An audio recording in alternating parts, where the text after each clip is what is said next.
Video छोटा सा है इस चीज़ के बारे में है कि क्यों इतना डिले हो रहा है नीट 2021 की काउंसलिंग के लिए, और इसका इम्प्लीकेशन है कि काफ़ी सारे स्टूडेंट्स जो अगले साल की तैयारी के बारे में सोच रहे हैं, यदि ये काउंसलिंग का प्रोसेस डिले होता है, एलोकेशन का प्रोसेस डिले होता है, तो उसके बाद उनके लिए ये डिसीजन और डिसीजन के बाद एग्जाम के बीच में जो गैप होगा काफ़ी कम हो जाएगा।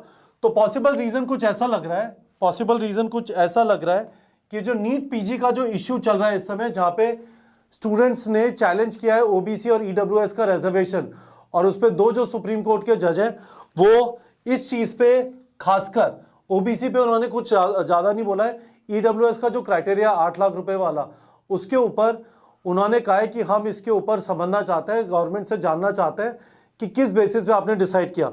मैं आपको बता देता हूँ नीट पीजी के लिए है, ये यूजी के लिए नहीं है, पर ये वाला जो चीज़ है ये इसी साल से ऑल इंडिया काउंसलिंग में ओबीसी और ईडब्ल्यूएस दोनों के लिए रिजर्वेशन इसी साल से आया है। इस वाले केस का डायरेक्ट इंप्लीकेशन इसको कोई प्रेसिडेंट बना के कि हाँ पीजी में हुआ था यूजी में क्यों ना हो, जाके नीट यूजी के काउंसलिंग के प्रोसेस को भी रोक सकता है। ठीक है, मुझे ऐसा लगता है।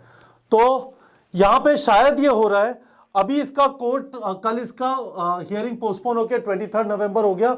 ऐसा लग रहा है कि ये वाला जो जब तक केस का सेटलमेंट नहीं होता तब तक नीट यूजी की काउंसलिंग भी शायद मिनिस्ट्री ऑफ हेल्थ अवॉइड करेगा, क्योंकि मैटर काफी ज्यादा सिमिलर है। पीजी और यूजी दोनों में इस साल से ऑल इंडिया काउंसलिंग में ओबीसी और ईडब्ल्यूएस के लिए रिजर्वेशन इंट्रोड्यूस किया गया। मैं वापस एक चीज और बता देता हूं, जो मैंने पढ़ा है उससे मुझे यह समझ आया, कोर्ट ये नहीं कह रहा कि हम सरकार को बताएं कि आप रिजर्वेशन दो या ना दो, वो ये कह रहा है कि हम इसकी कॉन्स्टिट्यूशनल वैलिडिटी चेक करना चाहते हैं, और उसमें स्पेसिफिकली एक मैटर जो आता है ईडब्ल्यूएस का क्राइटेरिया किस बेसिस पे 8 लाख सेट किया गया, इसके ऊपर डिस्कशन चल रहा है। पर मुद्दे की बात 23 नवंबर को अगली हियरिंग है, और बैड न्यूज शायद ये है उन स्टूडेंट्स के लिए जो वेट कर रहे हैं काउंसलिंग होने का और अनसर्टेनिटी खत्म हो जाए, और उन स्टूडेंट्स के लिए जो काउंसलिंग के बाद ये डिसाइड करना चाहते हैं कि हम अगले साल तैयारी करें, पार्शियल ड्रॉप करें, फुल ड्रॉप करें। अब चीज थोड़ी अटक गई है, अभी हम 17 नवंबर पे, 23 नवंबर को अगली हियरिंग है। ठीक है, तो ये पॉसिबल रीजन है। आप क्या करें, व्हाट शुड यू डू? यदि आपके 100% चांसेस हैं, कैसे आपको पता चलेगा? हमने ऑल इंडिया काउंसलिंग पिछले साल का और स्टेट काउंसलिंग के पीडीएफ नीट प्रेप के टेलीग्राम चैनल पे डाल दिए थे, वापस अपलोड कर देते हैं।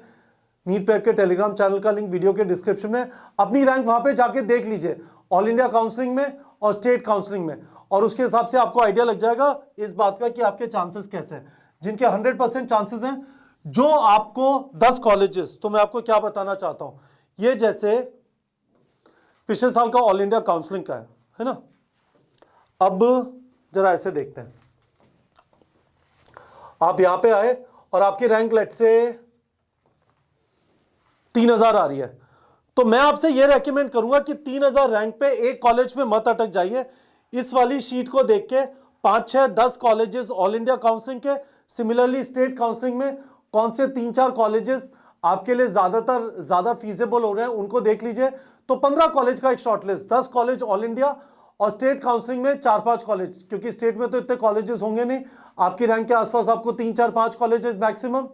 ठीक है, तो उनकी एक शॉर्टलिस्ट बना लीजिए, उनको रिसर्च करिए, समझने की कोशिश करिए, वहां पे जाने का फायदा है। मैं एक वीडियो जो डॉक्टर सेठी के साथ पूरा वीडियो किया था वो भी डाल रहा हूं इस वीडियो के डिस्क्रिप्शन में, जिसमें उन्होंने बताया था कि किस बेसिस पे डिसाइड करें कौन सा आपके लिए अच्छा कॉलेज है या नहीं। ठीक है, तो उसको देख लीजिए, और ये सब आपने कर लिया है तो छुट्टी पे निकल जाइए, आराम से वेकेशन मनाइए। ठीक है, रिसर्च करिए और इंजॉय करिए। डॉक्टर सेठी ने उस कॉल में कहा था कि ये तुम्हारा लास्ट मौका है, काउंसलिंग के बाद एक दिन सांस लेने की फुर्सत नहीं मिलेगी। वो कह रहे थे जब से वो मौलाना आज़ाद में गए उसके बाद आज तक, मौलाना आज़ाद में वो 92 या 93 में गए थे, उसके बाद आज तक उन्हें सांस लेने की फुर्सत मिली। तो आप भी ध्यान रखिए, यदि आपका सिलेक्शन हो रहा है, रिसर्च कर लीजिए, कॉलेजेस विजिट करना चाहते कॉलेजेस वो कर लीजिए और एंजॉय करिए। ठीक है, यदि आप बॉर्डर लाइन केस हैं, आपको पता है आप बॉर्डर लाइन केस है या नहीं, कैसे वापस जाइए ऑल इंडिया काउंसलिंग वाली शीट में और स्टेट काउंसलिंग में। यदि आपकी रैंक से पहले बंद हो गया, बहुत पास में है, तो हो सकता है कॉलेजेस की कुछ सीटें बढ़ी हो, चांस है, पर हो सकता है ना हो, पता चलेगा। देखिए स्टूडेंट्स, गड़बड़ क्या है, पिछले साल 27 अक्टूबर को स्टार्ट होके प्रोसेस 15 जनवरी के आसपास खत्म हुआ था सारे स्टेट काउंसलिंग वगैरह का। अभी ऐसा लग रहा है कि ये वाला प्रोसेस शायद 25 नवंबर से पहले स्टार्ट नहीं होगा, ठीक है। तो ये 30 जनवरी तक जा सकता है। तो इसका मतलब जो बॉर्डर लाइन केसेस हैं उनको 30 जनवरी तक पता नहीं चलेगा कि अल्टीमेटली उन्हें कॉलेज मिला क्या। बॉर्डर लाइन की बेसिक डेफिनेशन यह है कि आपको बिल्कुल लास्ट राउंड में स्टेट के सीट मिलेगी, तो वो तभी पता चलेगा जब ये प्रोसेस ऑलमोस्ट खत्म होने वाला होगा। और यदि आप अगले साल की तैयारी करने के बारे में सोच रहे हैं तो टाइम काफी कम बचेगा। तो मैं आपको ये रेकमेंड कर रहा हूं, अगले साल की तैयारी स्टार्ट कर दीजिए और अपनी काउंसलिंग की हल्की फुल्की शॉर्टलिस्ट बना लीजिए, पर आपको काउंसलिंग में पार्टिसिपेट करना है। मिल गया तो बहुत अच्छी बात है। और जिनका बिल्कुल चांस नहीं है, आप डिसाइड कर लीजिए आपको फुल ड्रॉप करना है या पार्शियल ड्रॉप करना है। दोनों के बारे में मैंने एग्जांपल लेते हुए बच्चों के वीडियो डाले हैं, दोनों में कोई बुराई नहीं है। आप अपना कंफर्ट लेवल देखिए, आपको फुल ड्रॉप करना है या पार्शियल ड्रॉप करना है। यदि आप बहुत पास में हैं कट ऑफ स्कोर के, मैं रेकमेंड करूंगा फुल ड्रॉप करने की जगह पार्शियल ड्रॉप करिए, आपको पूरे पूरे दिन पढ़ने की जरूरत नहीं है। पर ये मोटी मोटी स्टोरी हुई। क्वेश्चन था why so much delay in NEET 2021 counselling.